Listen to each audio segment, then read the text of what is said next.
Hi folks, welcome to another edition of the good old video blog. This week we're going to talk about minimalist running. What is it? I always get that question when I talk about chi running and bring in talking about how it's kind of at the leading edge of the minimalist movement. And even when you say that really quickly, people are, what is that? So the minimalist movement is really, it's all about kind of going back to the basics. It gets tied in a lot with shoes, unfortunately, but I think there's more to it than just footwear.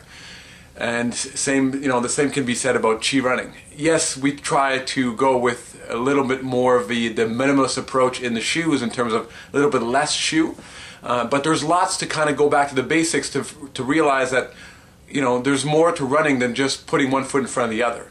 And the one thing that I try to stress with people is that you really want to take your time with this. Baby steps, gradual progress, whatever you call it. When you do change anything in life, the more you can do it gradual, the more you'll actually have a lasting impact. If you've been wearing big shoes for a while and you go to something that's it's got no support, then yes, you will get injured, and that's kind of been one of the drawbacks of the minimalist movement. The great thing about having less shoe is that you actually get to feel a little bit more about what's going on down there in your lower leg, in your foot, and all of that. So that's one of the great things about the movement, is to kind of go back to the basics and feel what's going on and what should be going on in the lower leg. The good thing is there shouldn't be much going on in terms of muscle, but there should be some kind of connection with the ground. I was just in the part of the Ottawa race weekend cheering on, and you see some people running with no shoes on, and they always get kind of crazy looks, but it can be done, and it has been done before, and that's how we used to run.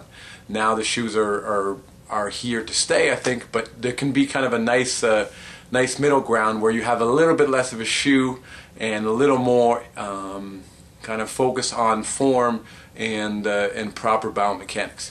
If you have any questions about the minimalist movement and kind of everything it entails, obviously there's always the good old Google, or you can drop me a line, info@ecinc.ca. And until next time, have a great run.